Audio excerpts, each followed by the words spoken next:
What's up everybody, welcome to Money Management channel. My name is Andrei and today I'm gonna be doing an update on Alibaba Group Holdings. I got the cash in the bag, stadium packed, born a rock star in this life, gonna live it up. And in today's video, first of all, I will show you where we are on a price chart and how we get there.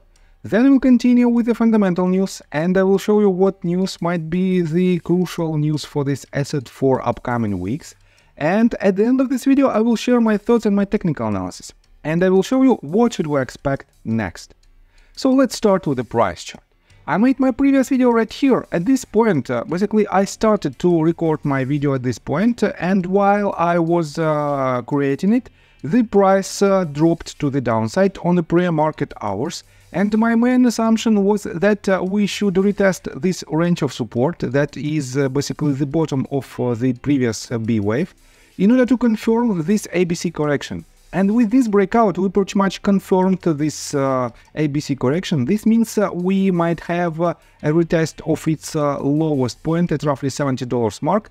And in my technical analysis in just several minutes, I will show you the exact movement, potential movement that we might anticipate for the upcoming weeks.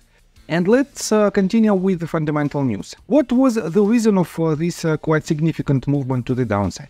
Well, let me show you that on my previous video I showed you this article that was published on January the 2nd on Financial Times, and let me quote you these several paragraphs. By the way, guys, did you remember that Alibaba announced their spin-off to 6 companies back in March, I guess, of 2023?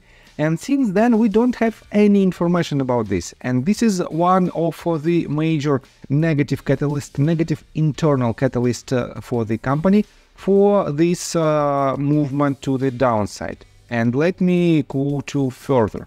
Company insiders and analysts say Alibaba has so far failed in combating aggressive new competitors effectively, keeping abreast of AI developments and capitalizing on its strength in domestic e-commerce to succeed in Western markets.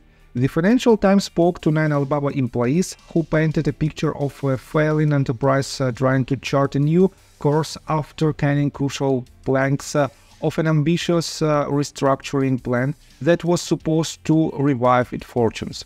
Several Alibaba insiders who declined to be named spoke of the confusion that resulted. Many people do not know what has and has not split, said one Alibaba employee working across different businesses. That is until they've been fired after their business unit has been spun off, they added.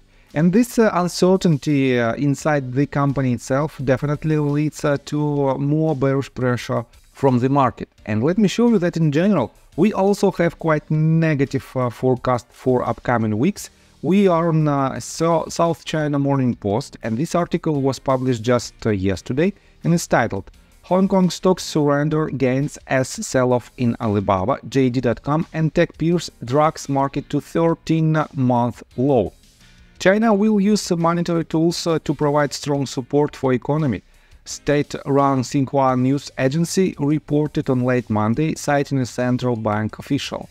3 companies started trading in Hong Kong for the first time after the stock offerings, with 2 of them suffering steep losses. And guys, let me show you that, let me remind you that in general, China's economy is not in the best shape. They have a huge crisis that they are trying to mitigate, and this crisis is definitely their real estate industry.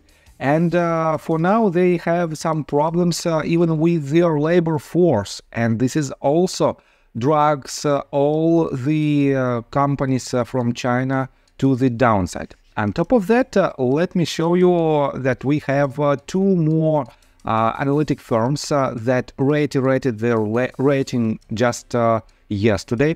One of them is Benchmark and second one JPMorgan Chase & Co.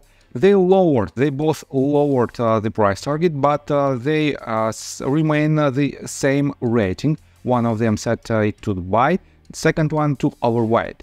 And they reduced it from 150 to 128 and from 125 to 110.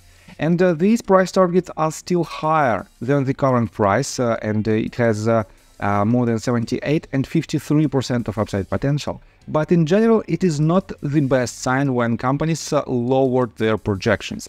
On top of that, if you click on this tiny icon, analytic firm from China reduced their price target on Hong Kong Stock Exchange. Basically, let me quote it for you. It is just the titles. Alibaba Group Holding ADR target price cut to $119 from $131 by HSBC Global Research. So, and because of this negative forecast that we have, the price of Alibaba dropped to the downside, and most likely we will retest the range of support, this line at about $71, but everything I will show you in just several minutes. And let me show you quite interesting detail. If you take a look on the list of institutional investors, you can see that we don't have much changes since I made my previous video. And previously I showed you that, for example, Fidelity drastically improved their position in Alibaba. And I have to say that we have even more interesting news if you take a look on the JPMorgan holdings. As you can see, back in November, in the middle of November, they filed this deal. They increased their position in Alibaba by 46%. And the effective date of this deal was made back in September the 30th. And let me show you that the price on September the 30th was at quite high level. And it was at this range at about $86. And guys, this is how fundamental analysis works. We know that JPMorgan, despite its quite negative forecast, is still quite significant Alibaba's shareholder.